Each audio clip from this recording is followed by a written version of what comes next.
Hi, this is Janos, it's Real World Audio, and I'm making a fun little video today. Is that your audio system really defines your music listening habits, and uh, and you will see that it is not just like a good system and a better system or a worse system, but based on the flaws and based on the positives of a system, they will alter your listening habits in two ways. One of them is the frequency. And even though I know we have certain time, and sometimes you just don't have time to listen to music, and then you just listen to a few minutes per week, and that's it.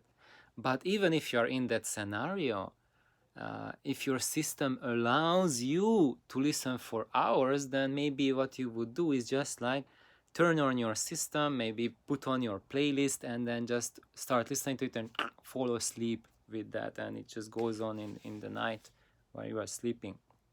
And so something like that, and you will also find ways how to listen to more music, because the system will push you towards that direction, that you want to hear more than just 5-10 minutes. And when we have a desire as humans, we always can make changes in our lives to get what we really want. But when your system is not pushing you there, it just gives you like 5 minutes of big adrenaline shot, and that's it, then that's what you want to keep to, and that's fine. So, however, it a lot depends on the system, that it has to be um, in a way that presents music like, okay, 5 minute highlights, that's it. And then once you have time to listen to a couple hours of music, you will realize that you cannot. It's just like after 15 minutes, you have just such listening fatigue, you can't take it anymore. And then you realize, okay, now I need to change my system. And then you change it towards a direction where you can listen to it for hours and hours. But then you notice that when you don't have time to listen to it for hours and hours, only just 5 minutes, you are not getting your dose of heroin anymore, because it's not hitting your dopamine spikes and in those 5 minutes, because it works in a different way. So it's not like a hard drug injected into your system to overdrive your brain, but it's more of a meditative tool to heal and refresh your body over a longer period of time. And these are diametrically opposing system building strategies.